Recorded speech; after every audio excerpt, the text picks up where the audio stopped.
Good evening, everyone. Welcome to the very first episode of Up Late with Mineya. That's me. Tonight on the show, we'll be interviewing a fresh young author who's just released her first feature novel about a vampire who works as a mole cop, which is very interesting. But before we dive into that, let's have a look at some news this week.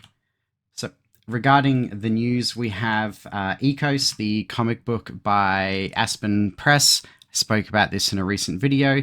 They've just revealed an exclusive cover drawn by J. Scott Campbell. That's popping up on screen now. I'm personally fairly excited for this comic book series, and I think this cover is great and probably some of the best work that J. Scott Campbell has ever done. Now, Dynamite also have launched a Kickstarter campaign, this time celebrating 40 years of Transformers, which makes me feel really old.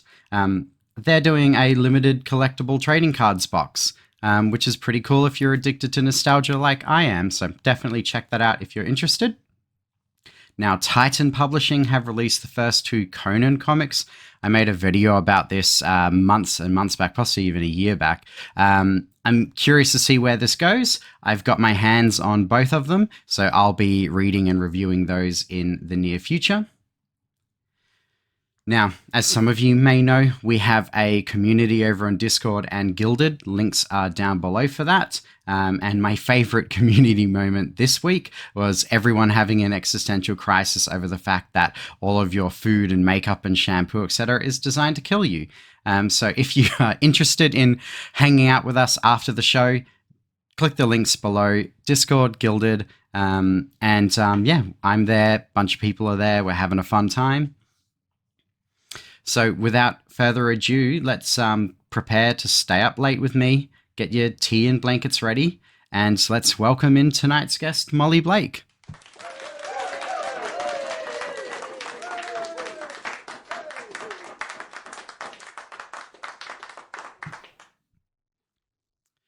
Good evening, everyone. Welcome to the first episode of Up Late with Mineya. This will be a show where we talk nonsense with creative people about creative things and take it from there.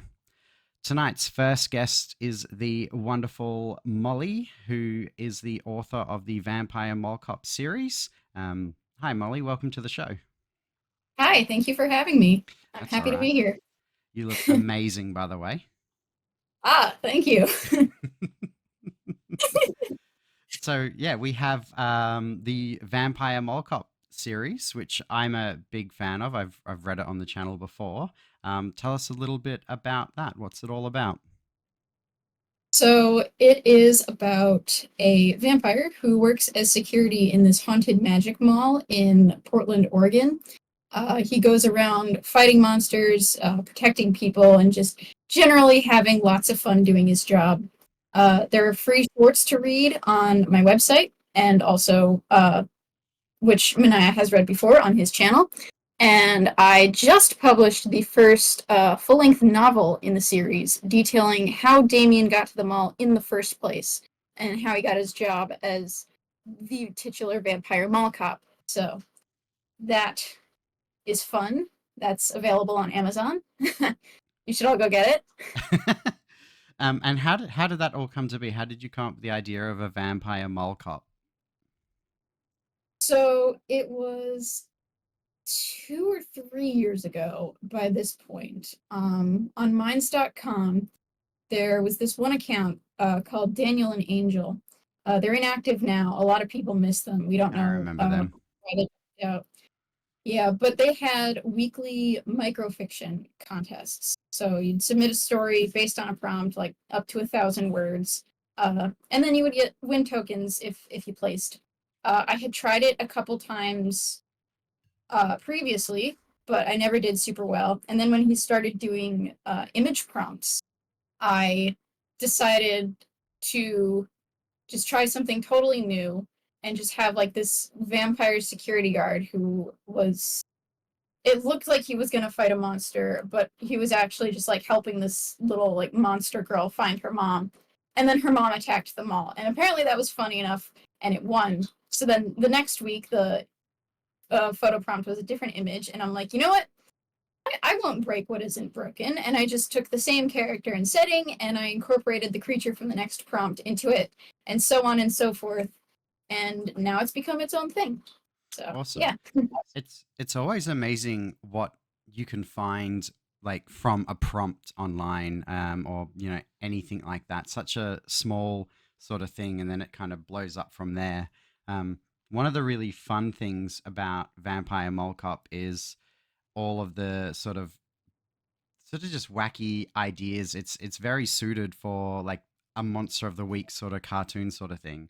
Um, when you're writing these sort of stories, what sort of prep goes into them? Are you one of those people who have to have like a writing room and like doors are shut, no one else is allowed in, or how do you sort of get into that creative zone? Well, my writing room is my bedroom. I usually for the first draft, I just like spew whatever garbage comes to my mind. And I write the first draft on scrap paper anyway, so like I know going into it, I'm gonna throw this out. It can be as horrible as it needs to. And then when I rewrite it into a journal, so it's a bit fancier and it's a bit like more fixed. And then by the time I'm typing it up, it's already on like draft 3. So it's fairly okay by then. I think that's a lot Um, of that's one of the things a lot of people don't understand with writing is the finished product is normally like the 100th version of it. A lot of people oh get yeah. fixated on like the first 5 versions, but the first 5 versions are generally not really designed for the public to read, at least in my Especially experience. especially with the novel, I was working on that forever. Yeah, so Um, that's Damien versus the Entrail Eater, correct? yes, that is And correct. why split from the short stories to a novel, and what sort of challenges presented themselves that maybe weren't so challenging in a short story format? Well, there were um a couple people who wanted me to try Kindle Vella. Hmm. Uh, thought that would be a really good format for the short stories. And for people who don't know, Kindle Vella is this thing that Amazon has where you can write a long story and it gets published by chapter. The first right now it's 10 chapters, but Amazon might change it again. First 10 are free, and then you can get tokens on Amazon that you can use to unlock other chapters.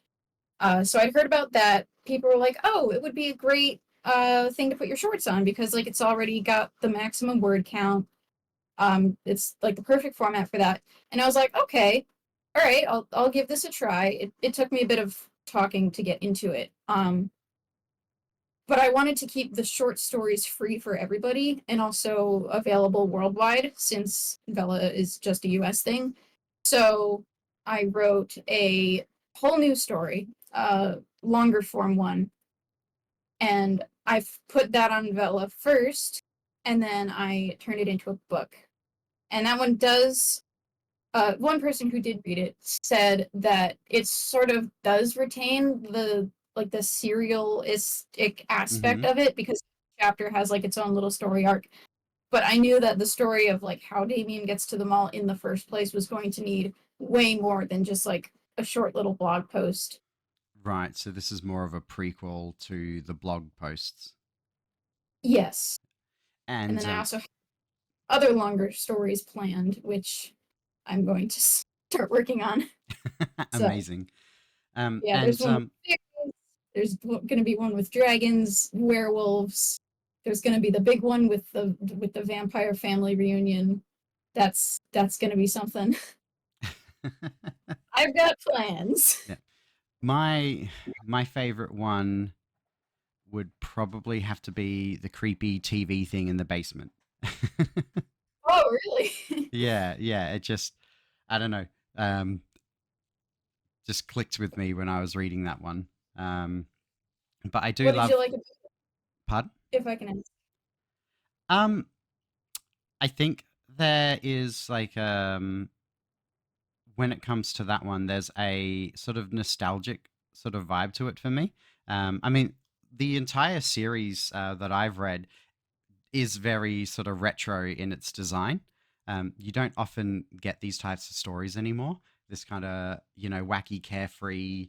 It's set in a shopping center. That's what we call them over here, but in a mall, which as you would probably know, aren't necessarily like a popular point of interest anymore. Um, so the mix between like the old sort of TV screens and the monitors in the basement and like just the overall vibe just hit me in that nostalgic spot for technology in a time long gone. Aw, thank you. Yeah. Oh, I gotta let you know something. Mm-hmm. I gave you a shout out in the acknowledgments for reading the stories on your channel. Oh, I had no idea. Thank you very much. Um, You're welcome. so in this one, Damien's fighting or in battle against the entrail eater. What can you tell us about that? Right. So, the entrail eater is Damien's great aunt. Damien is up vibing in his Alaskan homestead, hiding from the KGB, as one does. And he gets a knock on his door, and he's like, "What the heck? Who is this? Nobody should know who or what or where I am." So he opens the door, thinking it's the KGB, but it's actually Ben. If you've read the shorts, you know him. If you haven't read the shorts, he's this guy from Upper Mall Management, and he's like, "Hey, we need your help. We've got this vampire hanging out in the mall and eating people, and we really don't want to kill her because that's like not our thing. So if you could just help us get her out peacefully, that would be cool." And Damien reluctantly agrees, and it all goes from there. So for those who haven't sort of picked up on it yet, this is a sort of light-hearted series where obviously these creatures exist amongst the humans, and obviously they have to have a mole cop at the mall for supernatural situations, which I think is a lot of fun. We don't get this sort of fun these days in stories. Oh, thanks. When was the last time you were at a mall? Um,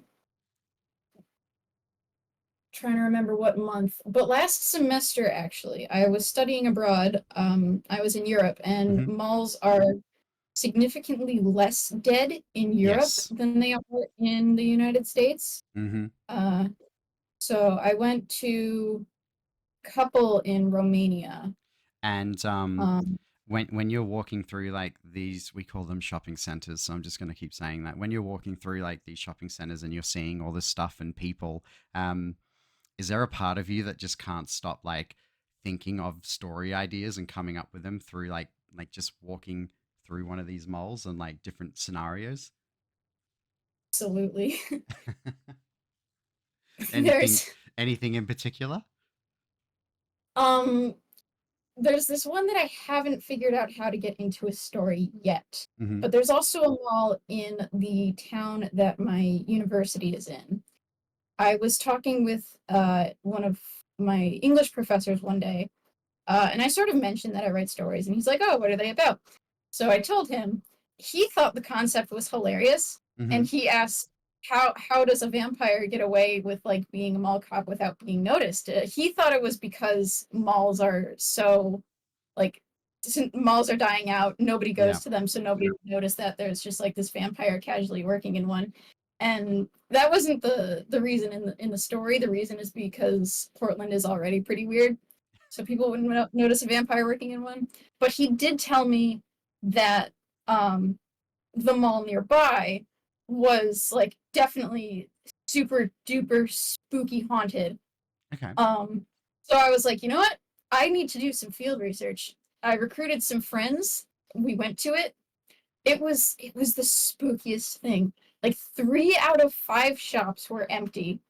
Um, Half of like the other two, like on average, were like some spooky occult thing or like a weed shop. Apparently there's a shop that like sells swords that I didn't even see but have heard from somebody else. Hmm.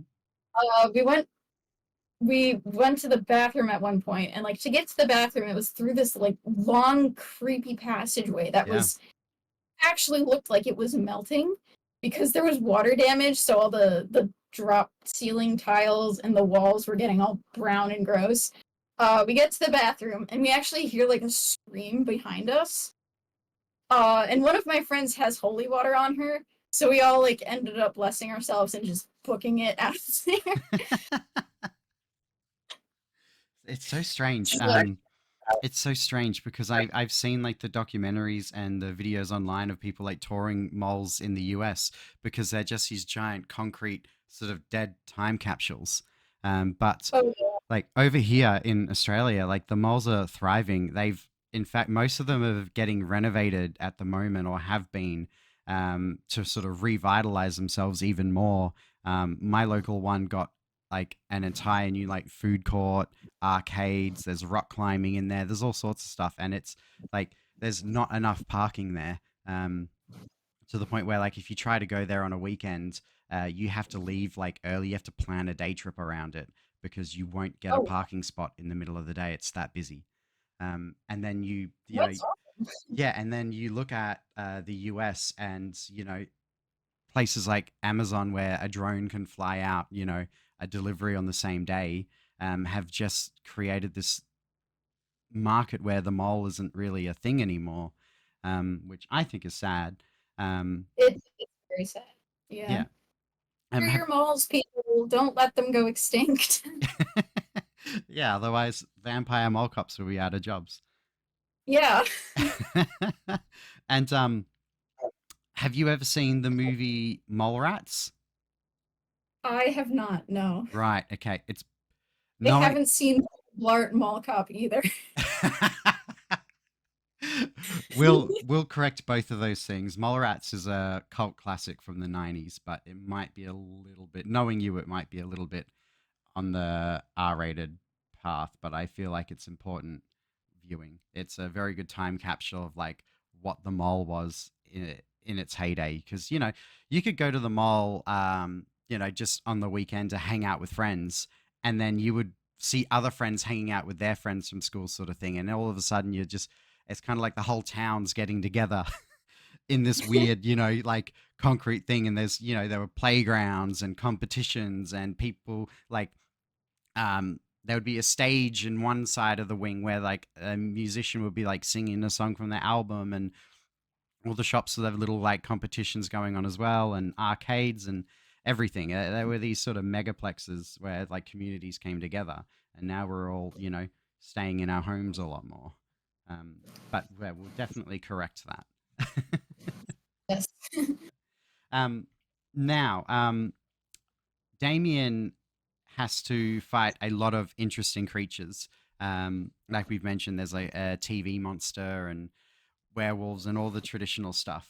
But I was wondering how Damien would fare up against some of the uh, monsters from pop culture. So if you want to play a little game with me, I'll share with you some monsters from pop culture, and All you right. can tell me how you think Damien would handle this. All right. Let's see. All right, Let's do. perfect. So first up, we're going to go with a simple one. We have Mike and Scully from Monsters Inc., which should be beaming your way. Aha. All right. So it would depend on what they're doing because a lot of monsters will just patronize them all regularly, and unless they're bothering people, Damien doesn't really do anything about Right. them. So So if go ahead.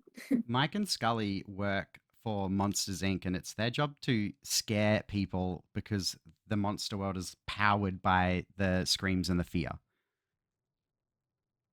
All right. So if they were scaring people, he'd probably just go up to them and tell them to cut it out. And if they continued, then he would tell them to leave politely. And if they did not listen, then he would get the handcuffs out and tell them to leave forcefully. Right. So he would take his job pretty seriously. Yes. Okay. Next up, we have um, the incredible Crumb. Now, Crumb is from Our Real Monsters. His eyes detach from his body and he has to carry them in his hands. And he has the power to emit an odorous smell from his armpits, like imagine like a spray can of smell out of his armpits. And he's about That half a foot sounds tall. That sounds delightful. Does he go around bothering people, or does he mind his own business? Very similar to Monsters Inc. They live in they go to a school that's in the bottom of a trash yard, and like they have to like learn how to scare people, and they get assignments to go out and scare people. And if they don't get enough scares, they fail. So him and his classmates go out and scare people. That's what they do. Right. So considering the fact that he's only like 6 inches tall, I kind of doubt how scary he would be. Um, Look but at if he him. was He can juggle his own eyes, and he can like roll them onto the floor and like, in front of people. Plus he's stinky. Damien might have to like step in to protect him from like somebody just stepping on him. Fair enough. So you don't think Crumb would be much of a problem at the mall? I don't think so. Damien would just like pick him up and go like, "Hey, how about we don't do that, buddy? Right, okay. Let's try and keep this civil, okay?" Fair enough. All right. Next, we have a more villainous monster then. This is Oogie Boogie from The Nightmare Before Christmas. Now, Oogie Boogie is a burlap sack stuffed full of bugs with its own group consciousness. And he's just a nefarious villain who famously in the movie kidnaps Santa Claus and tries to kill him. So, in it's not canon, but in one Vampire Mall Cop story that crossed over with Usagi Tenshi's Dracula's Guest, there was a monster that did um, tar and feather Santa. They ended up trapping it in the embalmed body of Lenin, and then just sending the embalmed body of Lenin on its way to go back to be a museum exhibit or whatever. So he wouldn't take as kindly to Oogie Boogie. He would definitely make him leave by force if necessary. Right. He probably wouldn't like try any weapons on him, since that would just make the problem worse and just spread Oogie Boogie around. Right. Okay. Um, yeah, he'd probably just like grab him and just drag him along because he can't be that heavy. Right. I mean, he's pretty tall. I think he's like 6 or 7 foot tall, and he's like big in stature. I have no idea what a burlap sack, like packed full of bugs, actually weighs. So we'll have to figure that out one day. So Damien's like 6'5" and Hmm. also has vampire strength, so he could probably take Oogie Boogie in a hand-to-hand fight. Fair enough. All right. How about this little guy here? This is from Looney Tunes. He's the Gossamer. Is he a tooth? Like what? Wait, what's He's big and I he's hairy. big and hairy? Yeah. What's his deal? What does he do? Okay, so the Gossamer is like this big scary monster in the Looney Tunes universe, but deep down inside, he's actually like very sad and just wants a cuddle. Then Damien find somebody to cuddle him. You reckon Damien would interact with the Gossamer and cheer him up? If he could like find the root of the problem, then absolutely he'd like sit down It's and talk with him and go like, it's "Hey man, it's it's just people okay." misjudging the Gossamer because he's big and hairy. Yeah, then he'd like totally like sit him down for lunch and just tell him like, "Hey, you're pretty cool. People might stop judging you if you stopped actively trying to scare them." Just a thought. All right. Well, what about our next perpetrator? So we have Bob from Monsters vs. Aliens. Now, Bob is just a big ball of slime that can absorb anything it touches and is obsessed with food. Um, he'd probably just leave him alone. Let him go to the food court and just let him do stuff as long Yeah. as he paid. So Yeah. Bob can hang out at the mall. Yeah, Yeah, fair enough. he's cool. And then lastly, we have Eduardo from Foster's Home of Imaginary Friends. So Eduardo is an imaginary creature dreamed up by a little girl, and obviously to protect her. He's 7 foot tall. He weighs 542 pounds. Oh and wow. is a mixture of a minotaur and one of the beasts from Where the Wild Things Are. He has, obviously, you can see the purple fur, his horns, fangs. Um, yeah, and he's a guardian monster who protects this little girl. Damien would probably let him mind his own business too. Because if he's a guardian monster, he's probably not like harassing anybody else. Unless this girl is super paranoid and just like sicks him on everybody who even looks at her wrong. No, he's now just hanging out at the home for imaginary friends.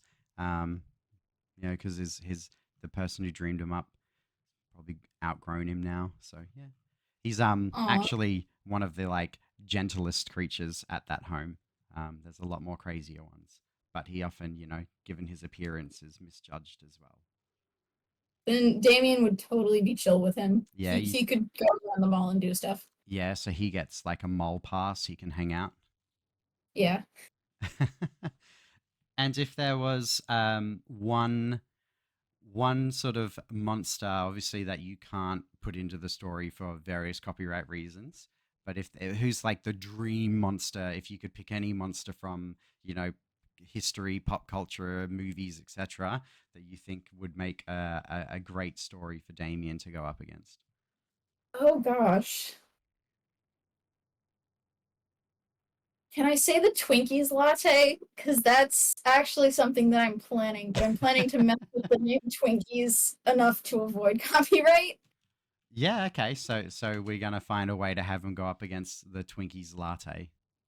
Actually, the Twinkies latte is like this botched potion of immortality because Hmm. Twinkies never expire, and the reasoning is if you drink them in liquid form, neither will you. Right. Okay. Except you don't die from old age drinking the Twinkies latte. You die from a heart attack because it's disgusting and really sugary. I didn't know a Twinkies latte was a real thing until this conversation. I saw it in Walmart one day and I Hmm. was so horrified. I was like, I need to try this immediately. So I paid the $3 Hmm. and I tried it and it tasted like somebody had mixed a bucket of sugar with a container of sour cream. Oh, okay. That Um, sounds amazing. yeah, lots of people on my campus questioned me. Uh, they were equally as horrified. It was slightly better refrigerated, but not a lot. See, And I I was horrified enough to put it in the list of I need to make a story about this ideas. See. I think, and I know you haven't seen the movie yet, so we'll correct that one day. But I honestly, genuinely believe like a Paul Blart Damien crossover, like a Halloween special, maybe, where the mole's all like decorated out for Halloween, and there's like a weird supernatural issue, and Paul Blart can't figure it out. And so, like, they bring in Damien to like sort it. I honestly think like Paul Blart Mall Cop is zany enough as of a movie where like it would actually blend in with the world you've created very well. So I think a Paul Blart Damien like team up would be very very hilarious to watch or read. I haven't even seen the movies, but I have seen all the memes that people make from the Yeah. posters of the movies, and that's enough to convince me that such a crossover would work. Oh, it definitely would. And like the movies are one of those so bad it's good kind of things where there's no way everyone involved didn't know what they were doing. It's to quote the wizard, it's so bad. So I guess that could also be the copyright monster that I would put with them. Well, first we've got to Maybe, get you to watch maybe the movie. Damien saves Paul Blart from drinking the Twinkies latte. Paul Blart would definitely drink a Twinkies latte.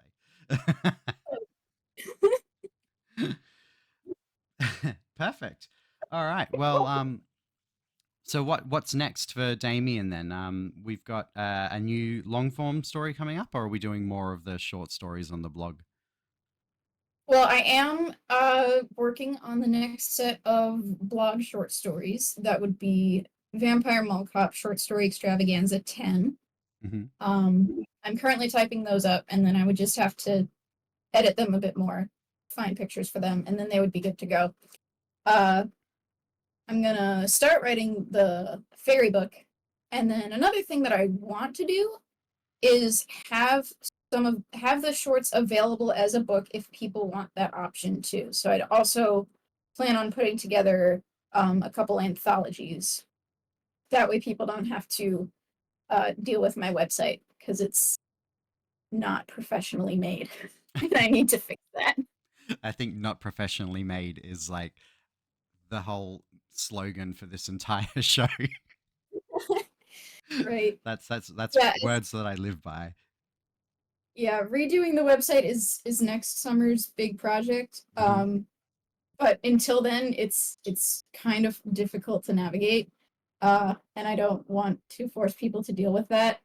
So I'd put a bunch of stories together in an anthology, maybe write a couple of like book exclusive ones to also put in there, something like that. Hmm. But yeah, those are the things that are in the works. Perfect. Now, for those watching at home, Vampire Mole Cop Damien versus the Untrail Eater. That is available currently on Amazon and I believe a few other places as well online. Just Amazon now. Just Amazon at the moment. Yeah, I still have to upload it to Draft to Digital to get wider distribution. Hmm. I And took it off of Spark because they were really annoying. right, okay. And for those who maybe haven't read it or on the fence, or maybe have read it and want more, Molly has a blog which I will link down below, which has a bunch of short stories set in the same universe. So you can give that a try, and then if you like it, and I'm certain you will, um, you can jump on Amazon and get the novel. Ooh. Perfect. Well, that's all the time we have for today. How did you want to end the interview, Molly? Choice is yours. You can do anything Um, you want. oh gosh, I can do anything. And this Yeah. is the first episode. I don't even have First anything to episode. like First this episode. on. First ending. Um, woohoo! Successful episode. Yay. All right. That's it, everyone. Have a wonderful evening, and we'll see you somewhere down the line. And don't forget to check out Vampire Mall Cop. Yes. Thank you for watching. Thank you for having me, Mineya. This was awesome. No worries. Good night, everyone. Good night.